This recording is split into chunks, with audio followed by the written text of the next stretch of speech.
शिवम जी, अभी फ़िलहाल आप रिज़ल्ट का वेट करें और तब तक आप इस स्टॉक को होल्ड करके रख सकते हैं। स्टॉप लॉस लगा लीजिए एक 210 रुपये का, और इनिशियल टारगेट जो मैम ने दिया है वो 240 टू 250 रुपीज़ का यहाँ पर दिया है।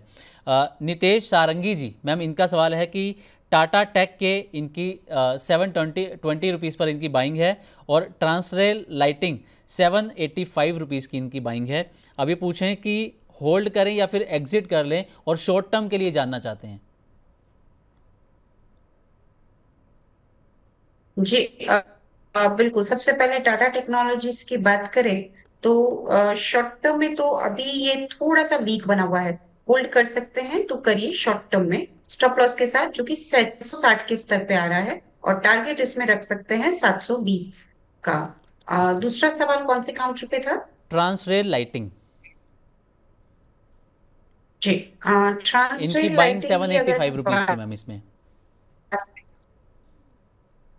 हाँ जी, हाँ जी, 785 की बाइंग है। वीक लग रहा है ये काउंटर भी, टाइम लगेगा इसको वापस से तेज होने में। ये दोनों ही काउंटर्स ऐसे हैं जो कि लंबी अवधि में वापस से ये ठीक हो जाएंगे, मे बी कुछ महीने लगे, लेकिन छोटी अवधि में दोनों वीक हैं। तो अगर समय सीमा लंबी अवधि की कुछ महीनों की रख सकते हैं तो बने रहिए, दिक्कत लगती नहीं। इसमें भी एक स्टॉप लॉस के साथ बने रहिए, जो कि तकरीबन 700 के स्तर पे लगा सकते हैं। लॉन्ग टर्म में मैम, अगर ये लॉन्ग टर्म होल्ड करते हैं तो कितना समय लग सकता है, कितने महीने कितने साल लग सकते हैं, जो ये नहीं जानना नहीं, चाह रहे महीनों में आ जाएगा। जी जी। बिल्कुल, महीनों में आ जाएगा। कम से कम 3 महीने का नजरिया रखें, ओ, वापस से लेवल्स दिखते हुए मिलेंगे। ओके, 3 महीने का कम से कम नज़रिया यहाँ पर रख के चलना होगा। अगले सवाल की तरफ हम बढ़ें तो भव्य व्यास जी ये पूछें कि इनके पास विक्रांत इंजीनियरिंग जब से आईपीओ आया है तभी तभी से इन्होंने उसको होल्ड करके अपने पास रखे हुए इसके शेयर्स। अभी पूछ रहे हैं कि अभी भी होल्ड करें या फिर सेल करके निकल सकते हैं मैम। जी बिल्कुल, विक्रांत इंजीनियरिंग की बात करें तो अभी होल्ड कर लीजिए 100 के स्टॉप लॉस के साथ। ओके, 100 रुपये के स्टॉप लॉस के साथ भव्या जी आप विक्रांत इंजीनियरिंग को फ़िलहाल होल्ड करके चल सकती हैं। अगले सवाल की तरफ हम बढ़ें तो अगला सवाल हमारे पास आया है इन्फोसिस पर। मैम सवाल है कि इन्फोसिस के रिज़ल्ट अच्छे रहे हैं, विप्रो के नतीजे थोड़े से कमज़ोर रहे हैं, तो दोनों में से किस आईटी स्टॉक में एंट्री करनी चाहिए अगर इस लेवल पर एंट्री करनी हो तो। देखिए, दोनों के नतीजे इतने अच्छे नहीं रहे, मैं आपको पहले ही बता जी। देती हूँ ना। इंफोसिस और विप्रो दोनों ही कोई इतने बहुत ज्यादा स्ट्रांग इन्होंने नतीजे नहीं दिए हैं, और वही कारण है कि आज हम एक बहुत बड़ा कट यहाँ पे दोनों की प्राइसेस में देख रहे हैं। तो मैं इन दोनों में से किसी के साथ भी इतना पॉजिटिव नहीं हूँ। अगर वाकई में कोई एक अच्छा काउंटर आईटी सेक्टर में ही जाना है तो परसिस्टेंट सिस्टम है, जहां पे नतीजे अच्छे हैं, नतीजों के बाद का रिएक्शन अच्छा है। आज ये मौका दे रहा है एंट्री करने का। करंट लेवल्स पे करे, थोड़ा सा डिप आता है तो भी कर सकते हैं। जी। मेरे हिसाब से डिप में 5700 के आसपास भी किया तो भी चलता है। तो परसिस्टेंट सिस्टम मेरे को इन दोनों काउंटर से बेटर लगता है, आईटी सेक्टर। ओके, तो आईटी सेक्टर में इन्फोसिस और विप्रो से बेटर मैम को परसिस्टेंट सिस्टम्स लग रहा है, और आप 5700 के आसपास अगर बाइंग करना चाहें तो इसकी कर सकते हैं। अगला सवाल हम यहाँ पर लेते हैं अंकुर जैन जी। मैम ये पूछ रहे हैं कि गणेश कंज्यूमर प्रोडक्ट्स पर आपकी एडवाइस चाहते हैं कि इसमें क्या करना चाहिए, फ्रेश एंट्री से लेकर, और इनके पास स्टॉक्स हैं तो क्या उसको होल्ड करना चाहिए या फिर बेचकर निकल जाना चाहिए इससे। देखिए, स्टॉक है तो होल्ड करना चाहिए। मेरे हिसाब से होल्ड कर लेंगे, बेटर रहेगा स्टॉप लॉस के साथ। और वो आ रहा है 279 के लेवल पे। तो 279 के स्तर पे एक स्टॉप लॉस लगा के इसमें होल्ड कर लीजिए। टारगेट मुझे लगता है वापस तेजी बनेगी तो ये 300 के पार निकलता हुआ नजर आएगा। ओके, तो अंकुर जी 279 का स्टॉप लॉस आप यहाँ पर लगाकर होल्ड कर सकते हैं गणेश कंज्यूमर को, और 300 के पार भी जल्द ही आपको स्टॉक जाता हुआ नज़र आ जाएगा।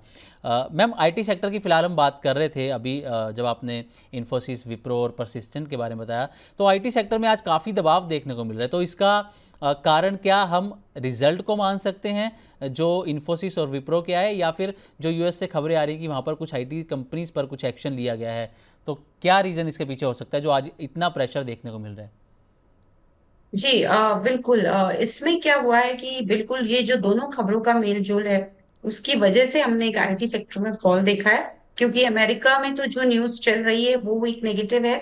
प्लस जो सब्सिक्वेंट आईटी नंबर्स आए थे, जिसमें कि जैसे इन्फोसिस और विप्रो की हम बात कर जी रहे थे, वो उस तरह के स्ट्रॉन्ग नंबर नहीं थे जिस तरह की उम्मीद थी। जैसा कि mid cap IT companies like persistent system वगैरह ने नतीजे जी। दिए, तो मिड कैप आईटी कंपनीज के नतीजे ज्यादा बेहतर रहे लॉन्ग लार्ज कैप आईटी को के कंपैरिजन में। और मुझे लगता है कि वो ही एक कारण हुआ है कि जिसकी वजह से आज हम आईटी सेक्टर में थोड़ी बिकवाली देख रहे हैं। ओके। चलिए मैम, ये तो आईटी सेक्टर पर हमारी बात हो गई। अब सवाल क्योंकि हमारे पास लगातार आ रहे हैं, तो एक सवाल मैम आया है हमारे पास। कैनरा बैंक पर ही ये जानना चाह रहे हैं दोबारा से कि कैनरा बैंक में क्या करना चाहिए। इनके पास कैनरा बैंक के शेयर्स हैं, उसमें आपकी एडवाइस लेना चाह रहे हैं ये मैम कि क्या इसको होल्ड करना चाहिए कैनरा बैंक को या फिर निकल जाना चाहिए इसमें से। नहीं नहीं, होल्ड कर लीजिए। शॉर्ट टर्म में थोड़ा सा वीक हो सकता है, लेकिन लॉन्ग टर्म में कहीं दिक्कत नहीं है।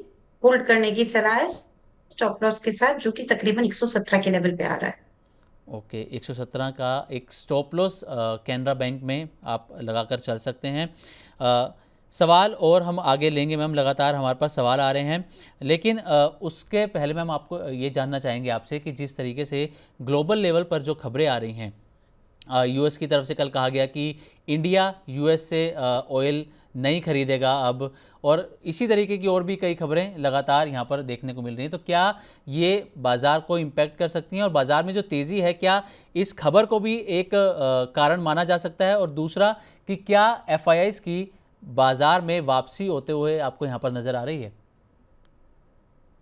देखिए मुझे ऐसा लगता है कि ये जो पूरा जो थोड़ा सा अभी इंडिया और यूएस में लेके जिस तरह का अभी माहौल बना हुआ है, जी अगर ये सुधरा तो मुझे काफी उम्मीद लग रही है कि एफआईआई वापस से एंट्री करते हुए और जोरों शोरों से एंट्री करते हुए नजर आएंगे। क्योंकि तब तक हमें अर्निंग्स का भी काफी कुछ अंदाजा लग जाएगा। और दूसरी तरफ लगता तो प्राइमा फेसी ऐसा ही है कि अर्निंग्स अच्छे होंगे। हम्म। और थोड़ा जिस तरह से जीएसटी रेट कट का फायदा हुआ है, तो वो भी मुझे लगता है कि इंडियन कंपनीज को यहाँ पे एक बूस्ट देता हुआ नजर आएगा। तो एफआईआईज के लिए काफी अट्रैक्शन है इंडिया में इन्वेस्ट करने के लिए। लेकिन मुझे लगता है कि थोड़ी सी शंका जो अभी इंडिया यूएस के रिलेशनशिप को लेके है, और जी। जिस तरह के बयानबाजी हो रही है, उससे भी एक मुझे कारण लगता है कि एफआईआईज थोड़ा सा अभी ये पूरी स्थिति वेट एंड वॉच करने के मूड में है। और अगर यहाँ पे कुछ भी पॉजिटिव डेवलपमेंट हुआ, तो मुझे काफी ज्यादा ये उम्मीद है कि एफआईआईज जरूर इंडियन मार्केट्स में एक बढ़िया खरीदारी करते हुए नजर आएंगे। मैम, एफ आई आईज और डी आईज की अगर हम बात करें तो एफ आई आईज जितनी बिकवाली करते हैं, डी आईज लगभग उतना ही पैसा बाजार में झोंक भी रहे हैं। तो क्या इससे ये एक बड़ा रीज़न है कि भारतीय बाजार में बहुत ज़्यादा हम गिरावट नहीं देख रहे हैं, क्योंकि हमारे जो डी आईज हैं वो बाजार को संभालने में यहाँ पर कहीं ना कहीं हम यूँ कहें कि सफल साबित हो रहे हैं? बिल्कुल, आपने यहाँ पे सही ये बात बोली कि एफआईआईज तो यहाँ पे बिकवाली कर रहे हैं, लेकिन जिस तरह से डीआईएस ने ये पूरा एक हैंडल किया है मामला, तो उस वजह से आज हम इतने अच्छे लेवल्स भी देख पा रहे हैं, कोई दो राय नहीं है। तो वो एक बिल्कुल कारण है कि डीआईएस ने मार्केट को संभाला। लेकिन मैं फिर भी मानती हूँ कि अगर एफआईआईज की एंट्री हो गई जोरों शोरों से, तो ये मार्केट और भी बढ़िया तेजी का मूव दिखाता हुआ नजर आएगा। और उसी वजह से काफी ज्यादा चांसेस है कि एक बार अगर इंडिया यूएसए के जो भी ये अनसर्टनिटी का माहौल है, ये क्लियर होके पॉजिटिव डायरेक्शन में मूव किया, तो एफआईआईज की एंट्री यहाँ पे जरूर, एंट्री तो है लेकिन जोरों शोरों से बाइंग जरूर हमें देखने को मिलेगी। सबकी नज़र मैम यूएस और इंडिया की डील पर है। पिछले लंबे समय से डील को लेकर चर्चाएं चल रही हैं, लेकिन कुछ खास निकल कर सामने नहीं आ रहा। तो क्या आपको उम्मीद है कि जल्दी ये डील होने वाली है और उसके बाद फिर भारतीय बाजार और ज़्यादा तेज़ हो सकता है यहाँ से? देखिए, उम्मीद तो बिल्कुल है, और काफी टाइम से ये मामला चल रहा है, तो काफी खिंच भी चुका है ये मामला। जी तो डील तो बिल्कुल यहाँ पे पॉजिटिव होने की उम्मीद है। बस समय की ही एक यहाँ पे एक देखना पड़ेगा किस तरह से कितना समय और लगता है। अगर इसने ज्यादा समय नहीं लिया, क्योंकि मार्केट्स को कभी भी अनसर्टेन एनवायरनमेंट अच्छा नहीं लगता है। मार्केट्स हमेशा अनसर्टेनिटी को डिसलाइक करते हैं। राइट। और वो अगर समय ज्यादा निकल गया तो वो अनसर्टेनिटी ज्यादा हो जाती है। तो वही मैं बस होप करती हूँ कि ये समय जल्दी से जल्दी ये निकले और ये डील हो, ताकि इंडिया मार्केट्स में जो अनसर्टेनिटी के बादल है वो बिल्कुल छट सके और भी तेजी हमें देखने को मिले। चलिए, हमारी भी यही उम्मीद है कि अनसर्टेनिटी के जो बादल छाए हुए हैं फिलहाल बाज़ार पर वो जल्दी से छटें, और जल्दी से ही हम अपने अगले जो हमारे दर्शक हैं उनका भी एक सवाल ले लेते हैं। भरत जी यहाँ पर मैम पूछ रहे हैं कि टीसीएस में क्या अभी एवरेज कर सकते हैं, ये सही समय है इसमें एवरेजिंग करने का? देखिए, टीसीएस की बात करें तो एवरेजिंग करने के लिए मुझे ऐसा लगता है कि अभी रुक जाइए। ओके। एवरेजिंग करनी है तो अभी करेंगे 2870, 2900 या 2870 के जोन में। तो 2870 से लेके 2900 का एक जोन अच्छा है जहाँ पे कि फ्रेश बाइंग के मौके ढूंढे। अभी रुक जाए। ओके, 2870 से 2900 के लेवल पर फ्रेश बाइंग के मौके आप यहाँ पर ढूंढ सकते हैं भरत जी। अगला सवाल पिंटू जी का है मैम, ये पूछ रहे हैं कि ग्लोब सिविल में क्या अभी फ्रेश एंट्री की जा सकती है, सही समय है फ्रेश एंट्री करने का? जी, ग्लोब सिविल की इन्होंने यहाँ पे बात जी की।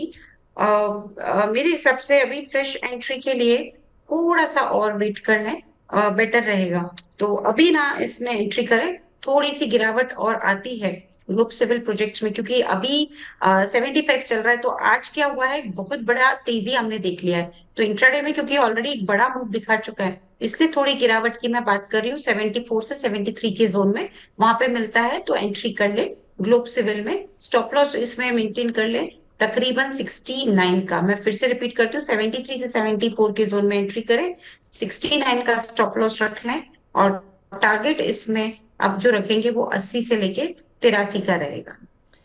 ओके, तो पिंटू जी ग्लोब सिविल में आप फ्रेश एंट्री अगर करना चाह रहे हैं तो 73 से 74 के जोन में फ्रेश एंट्री कर सकते हैं। स्टॉप लॉस आपके लिए 69 रुपीज़ का रहेगा, और टारगेट आपके लिए यहाँ पर 80 रुपीज़ का मैम ने बताया है। मैम एक सवाल एनटीपीसी पर आया है, इनका जीत इनका नाम है, यूज़र हैंडल इनका जीत है। ये पूछ रहे हैं कि एनटीपीसी इनके पास 15 शेयर है, ज़्यादा क्वांटिटी नहीं है, 15 शेयर हैं, और इनकी जो बाइंग है वो 376 रुपीज़ की है। अब इनको 1 साल हो गया करीब ये शेयर रखे हुए, तो ये पूछ रहे हैं कि कब ये वापस से उस लेवल पर पहुंचता हुआ नजर आएगा? देखिए, मुझे लगता है कि तेज तो हो जाएगा, बहुत टाइम से कंसोलिडेट कर रहा है। मतलब ये मैं मई से लेके अब तक की बात करूं तो एक ही दायरे में घूमता जा रहा है। और जो दायरा बना हुआ है वो मोटा मोटी आप देखिए तो 320 और 350, मतलब ज्यादा भी नहीं, 30 पॉइंट में ही ये मई से लेके अब तक घूम रहा है। और या फिर आप मोटा मोटी माने तो 320 से लेके 370, बस उसके ऊपर ये जाता ही नहीं जी है।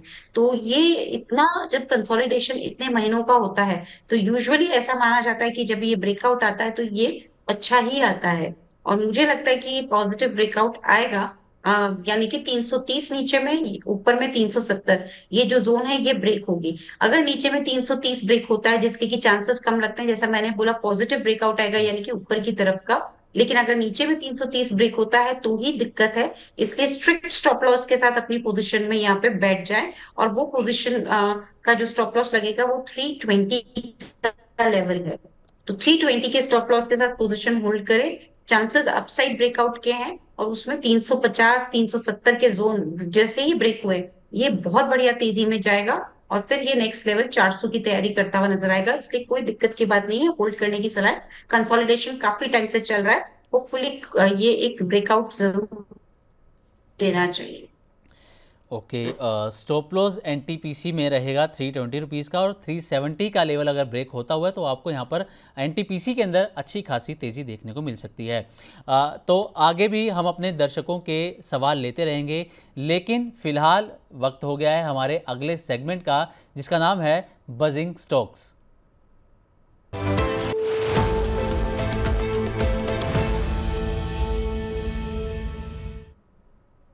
तो चुन चुन के सेगमेंट में आप सभी का स्वागत है, बहुत बहुत। आस्था मैम हमारे साथ बनी हुई हैं। अब क्योंकि समय का अभाव है, इसलिए आस्था मैम आपसे जानना चाहेंगे कि आपकी कौन सी टॉप पिक रहेगी। हमारे जो दर्शक हैं, व्यूअर हैं, ये भी इस सेगमेंट के इंतजार में हैं और आपसे जानना चाहेंगे आपकी टॉप पिक। एक्साइड इंडस्ट्रीज अच्छा लगता है, 399 के आसपास चल रहा है, इन्हीं स्तरों पे खरीदारी करने की सलाह है। स्टॉप लॉस 384 का रखना है, और इसमें जो टारगेट्स रहेंगे वो तकरीबन यहाँ पे 425 तक के टारगेट्स रखे जा सकते हैं। ओके, एक्साइड इंडस्ट्रीज मैम आपने बताया, और स्टॉप लॉस यहाँ पर 384 का मेंटेन करके रखा जा सकता है और टारगेट 425 रुपीज़ के यहाँ पर आस्था मैम ने दिए हैं, और ये है उनकी टॉप पिक। आस्था मैम, कोई डिस्क्लेमर आप देना चाहें? स्टॉक्स हमने डिस्कस किया, मेरी कोई पर्सनल पोजीशन में नहीं है, बट हो सकता है कि हमारे क्लाइंट्स को इनमें से कोई भी स्टॉक में रिकमेंडेशंस दिए गए हों। धन्यवाद। Thank you so much Aastha ma'am, अपना कीमती समय देने के लिए, और थैंक यू। आपको एक बार फिर से धनतेरस और दिवाली की बहुत बहुत शुभकामनाएं मैम। Thank you. तो ये थी हमारे साथ आस्था मैम, जिन्होंने तमाम मुद्दों पर बातचीत करी। इस वक्त बाज़ार में जो तेज़ी देखी जा रही है उस पर हमने बात करी, किस तरीके से आज निफ्टी ने अपना 52 वीक हाई यहाँ पर टच किया है। निफ्टी बैंक में जिस तरीके से मार्च के मुकाबले देखा है 10,000 अंकों की यहाँ पर तेज़ी देखने को मिली, वो भी हमने उसके बारे में बात करी। और लास्ट में जैसे कि मैं आस्था जैन मैम की टॉप पिक के बारे में बात करी, एक्साइड इंडस्ट्रीज, जिसमें मैम ने स्टॉप लॉस दिया एक 384 रुपीज़ का, और करंट मार्केट प्राइस इसकी बात करें तो 400 रुपये के आसपास ही चल रहा है, और टारगेट यहाँ पर मैम ने दिए 425 रुपीज़ के।